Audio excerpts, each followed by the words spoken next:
নমস্কার বন্ধুরা, অলির রান্নাঘরে আপনাদের অনেক অনেক স্বাগত। আবারও চলে এসেছি আপনাদের কাছে একটা রেসিপি নিয়ে। আজকে বানাবো ঝিঙে পোস্ত। তো কিভাবে বানাবো প্লিজ বন্ধুরা আপনারা প্রথম থেকে শেষ পর্যন্ত আমার সঙ্গে থাকুন। আশা করছি আপনাদের খুবই ভালো লাগবে। তো আমি কড়াইয়ের মধ্যে সর্ষের তেল দিয়েছি। তেলটা ভালো মতো গরম হয়ে গেছে। দিয়ে দিয়েছি কালো জিরে আর কাঁচা লঙ্কা আর একটা শুকনো লঙ্কা দিয়েছি। তারপর সেটা ভাজা হয়ে যেতে আমি কেটে রাখা আলুগুলো দিয়েছি। তো আলুটা আমি লাল লাল করে ভেজে নেব। তো আলুটা আমি চৌকো করে কেটেছি, আপনারা চাইলে একটু ছোট করেও কাটতে পারেন। তো আমি এখানে চন্দ্রমুখী আলু নিয়েছি, তো সেই কারণে একটু বড় সাইজ করে কেটেছি। তো আলুর মধ্যে দিয়ে দিলাম হলুদ গুঁড়ো আর দিয়ে দেব সামান্য নুন। তো নুন আর হলুদ দিয়ে আলুটা ভালো করে ভেজে নেব। তো আমি চাপা দিয়ে আলুটা খুব ভালো করে ভেজে নেব।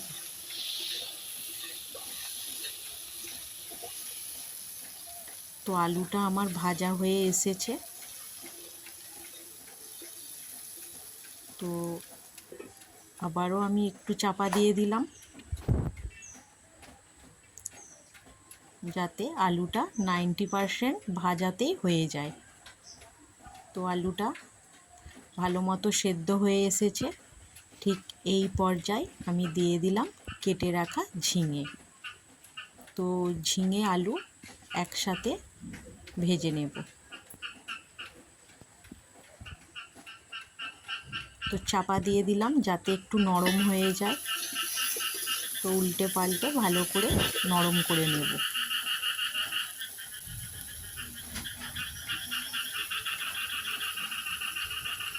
তো এবার দিয়ে দিলাম হলুদ গুঁড়ো,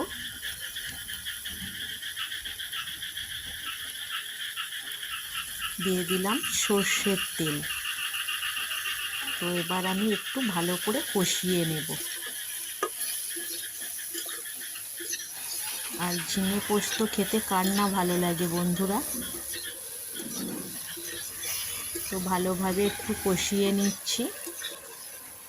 আর পোস্ত আগে থেকেই আমি বেটে রেখে দিয়েছি, তো পোস্ত বাটাটাও দিয়ে দিলাম।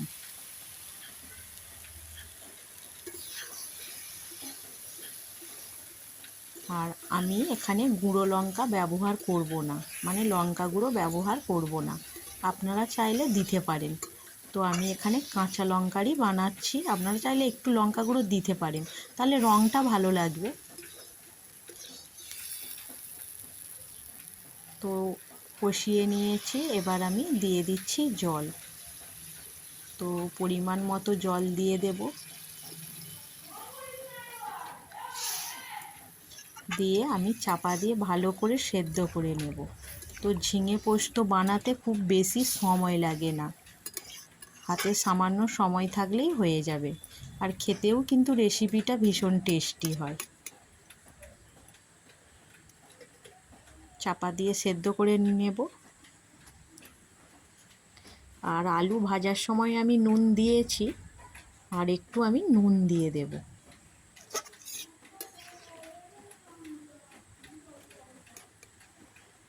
তো উনানের আঁচটাও কমিয়ে দিয়েছি, একটু নুন দিয়ে দিলাম। উনানের আঁচটা কমানো আছে। এবার চাপা দিয়ে ধীরে ধীরে তরকারিটা আমি হতে দেব। চাপা দিয়ে দেব। তো বন্ধুরা, ঝিঙে আর আলু সবই আমার সেদ্ধ হয়ে গেছে। দেখতেই পাচ্ছেন তরকারিটা ঘন হয়ে গেছে।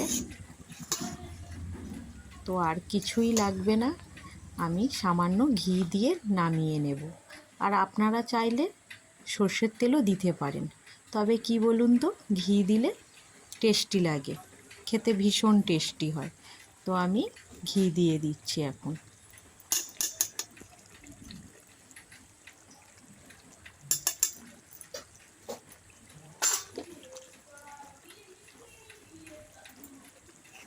আবারও একটু খুন্তিটা নেড়ে নেব।